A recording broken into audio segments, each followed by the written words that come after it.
सो hi guys, स्वागत है आप सभी का सोलो लेवलिंग के एपिसोड नंबर 7 में। चलिए गाइस, बिना किसी देर के अपने एक्सप्लेनेशन को स्टार्ट करते हैं। और गाइस, वीडियो को भी लाइक करके याद से चैनल को सब्सक्राइब कर देना। और हाँ गाइस, बेल नोटिफिकेशन को भी ऑल पर जरूर से सिलेक्ट कर लेना। एपिसोड की स्टार्टिंग में हमें इंस्पेक्टर वू को दिखाया जाता है, जिसके पास एक बंदा आता है और वू के सामने वाला बंदा उसे कुछ फाइल पकड़ा रहा होता है हंटर्स की। और सामने वाला बंदा बोलता है कि वू जरा इन फाइलों को चेक करो, मुझे इसमें कुछ अजीब लग रहा है। जिस पर वू कहता है कि अगर तुम्हें कुछ अजीब लग रहा है, ये सी रैंक का डंजन है, वैसे भी मुझे पता था, और फिर भी अगर तुम्हें कुछ अजीब लग रहा है तो तुम इसे खुद ही इन्वेस्टिगेशन कर लो। जिस पर सामने वाला बंदा बोलता है ऐसी बात नहीं है, एक डबल रैंक वाले डंजन में भी एक बंदा ऐसा है जो वापस बच के आ गया है। और मिस्टर वू, आप उस बंदे को अच्छे से जानते हैं। और तभी वू जिनवू की फाइल खोजने लगते हैं और उनको फाइल में पता लगता है कि ये तो वही हंटर है जिसकी रैंक बहुत कम थी, हमने रैंक चेक भी करी थी। और फिर वो जो डोंगसुक है उसकी फाइल भी वो चेक करता है और बोलता है कि ये डोंगसुक का भाई है। और जिसके बाद सीन चेंज हो जाता है, हमें दिखाया जाता है जिनवू अपने घर वापस आ चुका होता है। और तभी जिनवू की सिस्टर जिना बोलती है कि ब्रदर, आप मेरे लिए कुछ गिफ्ट वगैरह लाए हैं क्या? जिस पर जिनवू बताता है कि मैं तुम्हारे लिए फ्राइड चिकन लाया हूँ। और जिना बताती है कि मोम की हालत अभी उतनी ठीक नहीं है जितनी होनी चाहिए थी। और वो दोनों उस चिकन को बड़े ही आराम से खा रहे होते हैं। तभी जिनवू की बहन पूछती है कि जिनवू भाई, आपको क्या हो गया? जिनवू बताता है कि मैं कुछ सोच रहा हूँ ऐसे ही। और फिर वो सोचना बंद कर देता है जो चीज वो सोच रहा होता है। और जिसके बाद जिनवू एक बियर की बोतल उठाता है और उसे खोलने लगता है। और फिर जिनवू अपने पीछे के मूवमेंट्स को इमेजिन करने लगता है कि कैसे इस बार उसने कोई मॉन्स्टर को नहीं मारा, इस बार उसने जिंदा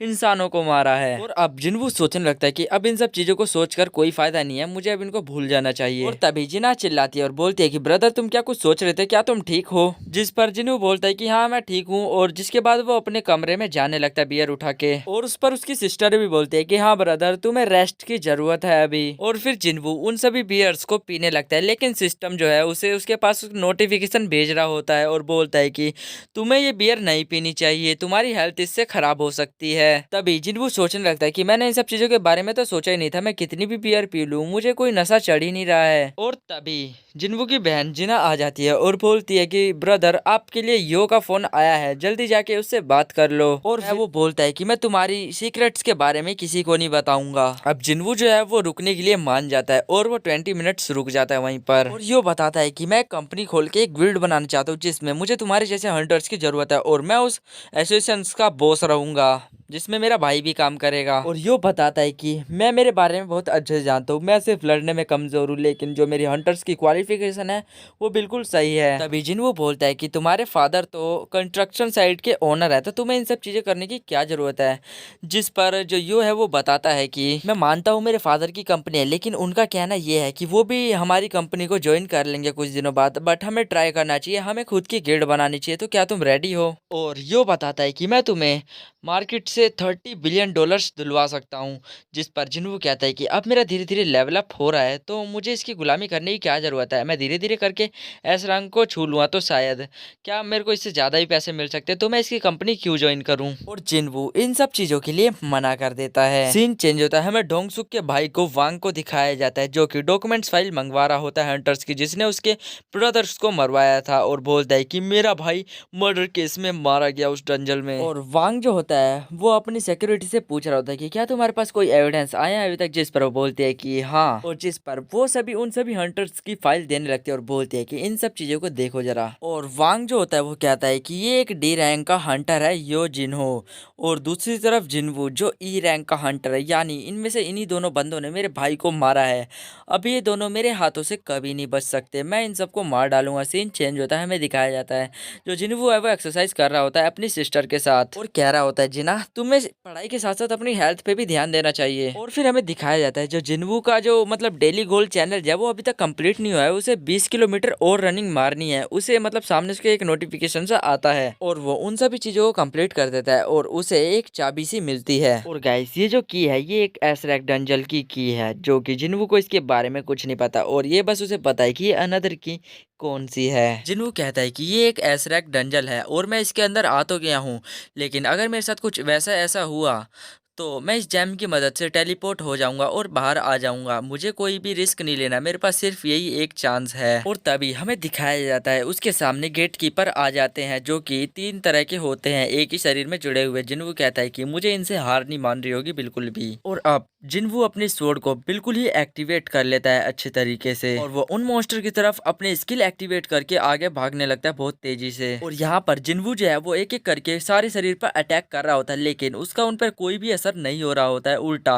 वो जिन्वू को कहीं दूर उठाकर फेंक देते हैं। और यहाँ पर जिन्वू अपनी कोई भी एबिलिटी यूज कर रहा होता है वो उसे अच्छे तरीके से डैमेज कर देते हैं, और बोलता है जिन्वू कि यहाँ पर तो कोई भी इफेक्ट्स नहीं पड़ रहा। और अब जिन्वू जो है वो अपनी स्वॉर्ड को मॉन्स्टर के मुंह के ऊपर घुसेड़ देता है, लेकिन उन मॉन्स्टर का तो कुछ नहीं होता। तभी जिन्वू को एक हाथ पर वो मॉन्स्टर काट लेता है, जिससे जिन्वू कहीं दूर जाकर काफी गंदी तरीके से पड़ता है। और मॉन्स्टर की काटने की वजह से उसकी जो हेल्थ पावर है वो 3602 से घटकर 1926 हो गई थी। अब जिन्वू कहता है कि ये मेरे लिए एक वार्निंग से कम नहीं है बिल्कुल भी। और जिन्वू सोचने लगता है कि अगर मैं यहाँ पर मारा गया तो मेरा क्या होगा, मेरे घर वालों का क्या होगा। बट यहाँ पर जो जिन्वू है वो अपने तरह तरह के स्किल को एक्टिवेट कर लेता है और उन सभी मोस्टर पे अटैक करने लगता है, और वो सभी मोस्टर भी उस पर काफी गंदी तरीके से अटैक कर रहे होते हैं। लेकिन जो जिन्वू है वो उनके वार को थोड़ा थोड़ा डोज कर लेता है, और तभी जिन्वू एक दीवार के पीछे आके छुप जाता है और उसकी पावर घट के 1686 हो चुकी होती है। और जिन्वू कहता है कि यहाँ पर टोटल रिकवरी नहीं हो सकती मेरी, और वो पढ़ने लगता है कि यहाँ पर मुझे कुछ ना कुछ तो करना होगा। और फिर से वो एक बार अपनी स्किल को एक्टिवेट कर लेता है, और जिन्वू फिर से एक और बार उस मोस्टर के ऊपर अटैक करने के लिए चला जाता है। लेकिन जिन्वू इस बार काफी ज्यादा शॉक्ड रह जाता है, क्योंकि उसका कोई भी असर नहीं हो रहा होता है, और वो जो मोस्टर है वो उसे दूर उठाकर फेंक देता है जिन्वू को।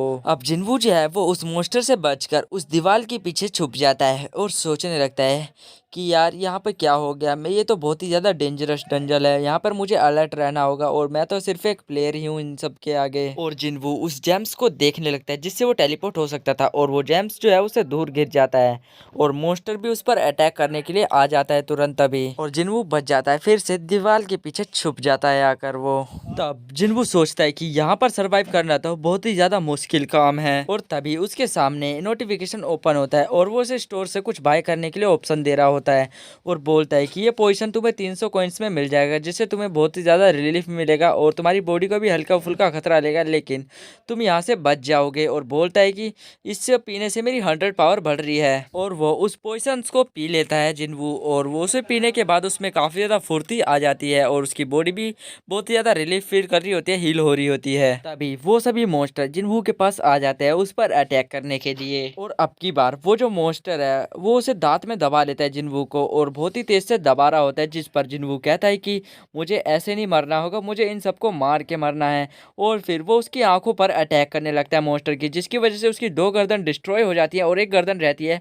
धीरे धीरे कर कर वो उसे भी डैमेज कर देता है जिन्वू, और जिन्वू उस मॉन्स्टर को मारकर दूर आ जाता है, और फिर उसके सामने एक नोटिफिकेशन खुलता है जिसमें लिखा होता है कि उसका लेवल अप हो गया है। और जिन्वू को इस मॉन्स्टर को मारने के बाद बहुत सारे आइटम्स मिलते हैं, जैसे कि कैस्टल डोर की एंड अनदर की, यानी बहुत ही सारे आइटम मिलते हैं उसे। और उसके सामने एक नोटिफिकेशन खुलता है जिसमें लिखा होता है एलिक्सर ऑफ लाइफ। जिन्वू कहता है कि अब ये कौन सा फॉर्मूला है, मुझे इसके बारे में तो कुछ भी नहीं पता। और जिन्वू के सामने नोटिफिकेशन आता है जिसमें उसे ये तीन चीजें इकट्ठा करनी होगी, डायमंड कैस्टल और बाकी वगैरह वगैरह, जिससे कि वो बहुत ही ज्यादा स्ट्रांग हो जाएगा आगे डंजल में आगे बढ़ने के लिए। मतलब फिर जिन्वू कहता है कि अभी तो मैं जा रहा हूँ, लेकिन बाद में मैं दोबारा आऊंगा, ये मेरा वादा है। सो गाइस, इसी के साथ होता है ये एपिसोड यहीं पे एंड। मिलता हूँ इसके नेक्स्ट एपिसोड में, तब तक के लिए बाय। और गाइस, आपको ये आज का एपिसोड कैसा लगा नीचे कमेंट करके जरूर से बताना। तब तक के लिए बाय बाय।